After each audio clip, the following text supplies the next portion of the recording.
Hey, everybody, welcome to Deeper Dive. Hey So glad you're there. here with Pastor James. Obviously, lost his mind down in his man cave, but that's okay. We're going to rescue him through conversation. So, welcome, James.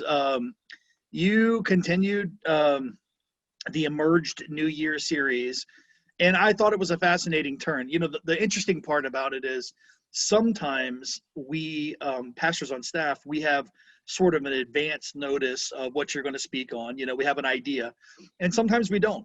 And this particular week was one that I had no idea, right? So it was kind of fun because I sat through both services, and I'm prone to listen to the first service and take notes in the second service so I can prepare for this. So I had no idea where you're going. You know what I'm saying? I had no clue where you were headed. And I thought it was a really interesting turn that you took, and one that I think once again is not terribly popular to speak about because it has a tendency to kind of dig right into what makes us who we are, especially as Americans, which seems to be at the focal point of everything today. Like, what makes you an American, right? I mean, it's all being challenged, and we're hearing all kinds of craziness, threats on one end, threats on another end. What makes you a good person versus a bad person versus patriotic versus unpatriotic? It's a maelstrom out there. So you kind of went into it today, and you started talking about, and I love this question: what are you always doing? Right? You started off by saying, if you were to ask your friends, if somebody asked your friends, what is James always doing?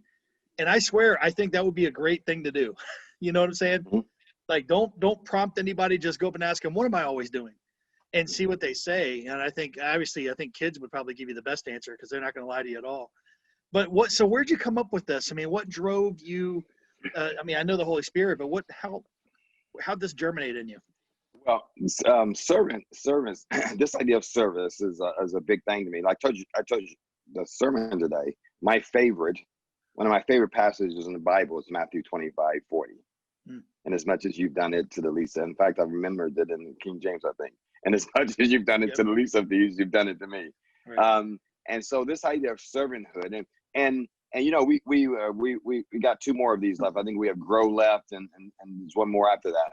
But this idea of servanthood that speaks against the prevailing culture that we're in right now, especially in light of what's going on in the last year to 6 months. This idea of constantly talking about me, my group, my dreams, my ambitions, my goals, my government, my values, my politics, my high chair stuff all over again. It goes back to what we talked about, a belonging community, when we talked about the Beatitudes. This idea that is not the ethic of the kingdom. Right. The ethic of the kingdom is deny myself, pick up my cross, and follow me. So in today's message, the idea was, okay, service, servant. And when we hear servanthood, I think as USA Americans, we hear a couple of things. We hear the person that we applaud for, Mother Teresa, and then we hear the person who's a doormat. And we don't think there's anything in between the doormat and the Mother Teresas. Right. And we would say, we don't have it. We don't have the gifts, the skills, whatever, to be the Mother Teresa. Right. So we kind of think of it as a doormat. And I wanted to share, well, no, it's not that. You're thinking too much. This can become very easy. Let me give you three metaphors, three stories in biblical stories of how people were used by God to be a servant and how they used what they had. And so my point was, if we're going to be a servant, it starts with, what are we always doing? And so that's the question. And when I was thinking about it, people would say, James is always doing technology, a la my watch that videotapes, videotapes me and videotapes other that I'm first in line for, right? Don't be scared, James folks. is always laughing out loud, irreverently. Yeah. Like irreverently laughing out loud. So I began to ask myself the question, and this idea of service, like, do you do all the stuff that people say you're doing all the time? Because it's not sometimes, it's all the time. Does this idea of belonging stuff ever reach into that, right? Am I always hopeful? Am I always serving? do I have like, am I always giving? You know, asking these questions. Do I have kingdom living happening in my life? So this idea of serving, and as a part of what we are always doing, because as I said, it's not something that we simply do. Mhm. It's something that we are. And here's the deal: if we find ourselves checking off the box to do it, we're like the politicians who give out free meals and have the cameras there to capture the moment. So all we're doing again is Instagramming it again, right? All we're doing is social self-promoting again. Right. And so my wife reminded me that that survey is being used all throughout the business world right now. Millennials answering this questions, or Zers answering this question: what do I want to be?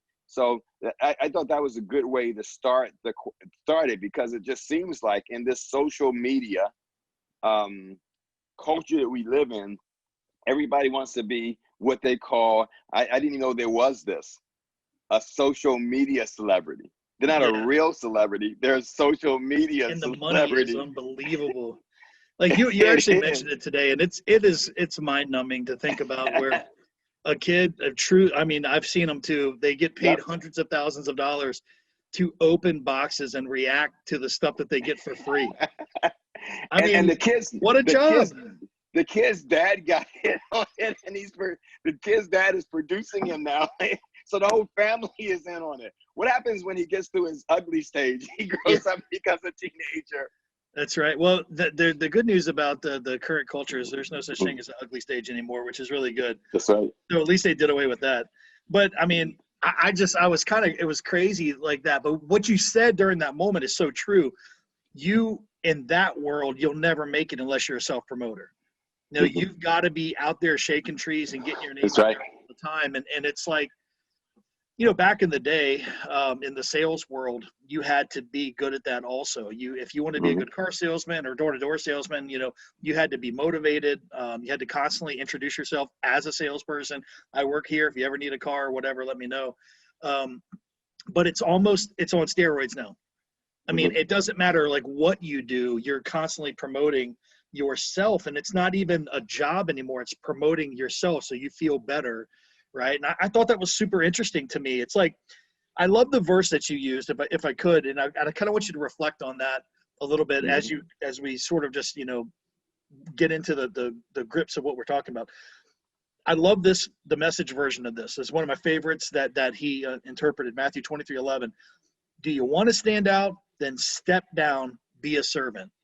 Like, if there was not a more antithetical statement that Jesus could possibly make out of all of the ones that he twisted everyone's brain. I mean, even after the Sermon on the Mount, their heads were twisted, you know, because he just made things worse. He's like, okay, I don't care about your law. I care about your heart, which is, even if you follow the law, you're still wrong. Oh man, come on. You know what I mean?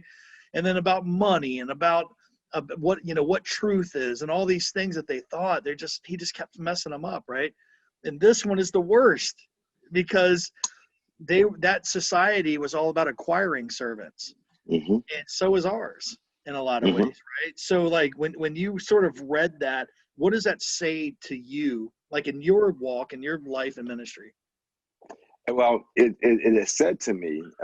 I've been told, and I'm gonna let the audience and the congregation, the community, in on a little pastor behind the scene look. I've been told quite often that if you're going to grow a great ministry, it has to be a personality-driven church. That's right. I reject that out of hand. Right. And if that's what it takes to grow a large church in USA America, then I don't want to be a part of it, because it's not me. It's not me. It's God can use me, and God has used me, and God has used my gifts, my graces, my talents, and different things like that. But this stepping down thing is where it's at. And so every opportunity I have, I want to have an opportunity to step down and be a servant. I believe, like I shared it in the 11 o'clock service. Sorry for the folks who watched 9 o'clock. My ADHD did not kick in, and I did not share this story. But the Brisbane Center to hear the Brisbane Center talk about you, the people of Salem Fields Community Church, and talk about how you provided gifts for the dads, and to have someone say, out of all the churches, I would go to that church because that church is involved in that. See, that's me. I love that. Mm-hmm. I will talk about that, and because that's an example of what you're doing. So I'm not into purpose. I'm not into personality-driven churches. I'm not into this thing where I've got to be in charge and got to be large and in charge and all that kind of stuff. I really believe the inverted pyramid is the way to approach to approach life and ministry. Inverted pyramid, for those you don't know, is that the leader is the servant of all.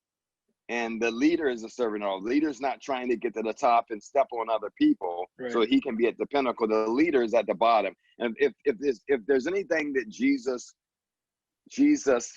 exemplified, especially in that one scene that I talk about when I talk about taking the towel, when he takes off his robe. And I hadn't talked to you about this ahead of time. I don't know enough about Hebrew culture to know this. But this idea of taking off his robe and putting on a slave's outfit. Mm-hmm. He's rabbi. Right. He's a leader of the community. Never happened. It never would have happened. It just doesn't happen, right? And so it's the total turnabout. And beginning to wash the people's feet. If anything is an inverted pyramid, that is it. And so for me, when in my own journey, when I think about stepping down, I don't want to say it's natural, because there was a time when I wanted to be at the top. And I remember my favorite show, this you might know this. Lifestyles of Rich and Famous. Oh, sure. Robin Leach. Yeah. And I watched that show. I watched that show religiously because I wanted everything that those folks had. And it was in trying to get everything that those folks had and actually getting to the point of having everything those folks had, that my life flipped upside down. And I realized it wasn't in getting, it was in giving. And it wasn't kind of in my my CEO role or my business role or my money-making role, all the stuff that I had. It was simply being a servant. And what I've learned is if you are faithful, and I talked about this, and I want to be careful. I said it in a way that we'll talk about it probably in another session, that I want to explain a little bit when I talk about promotion. Yeah. Let's talk about that later. But this idea of being faithful in small things is really, really important, because no one trusts you with greater things. If you can, even in a secular world setting, they're not going to keep on throwing stuff at you and letting you blow it. Eventually they stop giving you opportunity, because they don't want to see opportunity wasted. And even so much more in the kingdom, because opportunity are people creating an image of God. Right. And so anyway, that's a long way of answering your very short, succinct question. Yeah, well, it actually explains a lot. But to close this session out, I wonder if you could just take a minute and unpack again, or like when you sort of you talked about it, but what happened to you?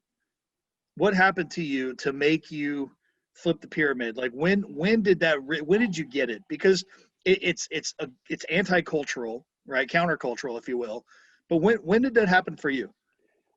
For me, and I think we see this happening in culture all the time. The person that I think, and I'll talk about this for a minute, and I'll talk about my own life.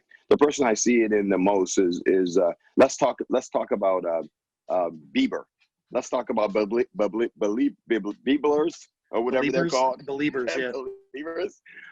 Justin Bieber, a kid who self-promotion, had it all, whatever.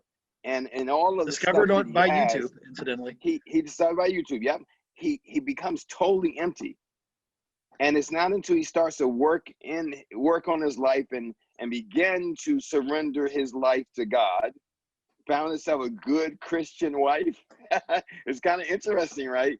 And he's still growing, but he is so much happier now than he was then. For me, it was in getting everything that I thought, and promoting myself and puffing myself up and trying to be something that I was not, that everything changed for me, because even having it wasn't enough.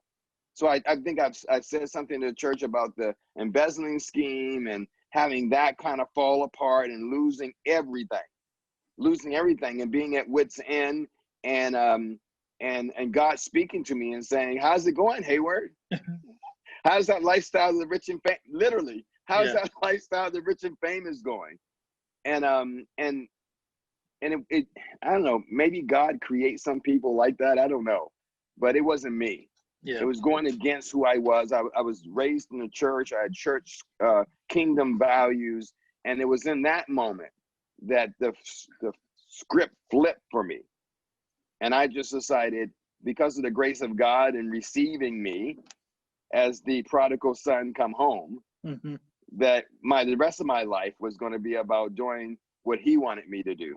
Nice. And being used by Him in the kingdom. So, all right.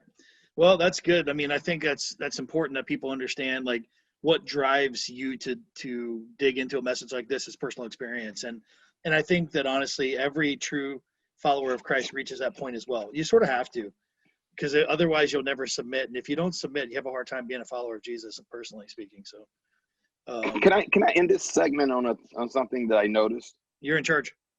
You have a Hokie shirt on. Aren't we a UVA church? Yeah, I guess so. Buddy was always kind enough to never say anything to me, so he just left it alone. Are you a UVA fan?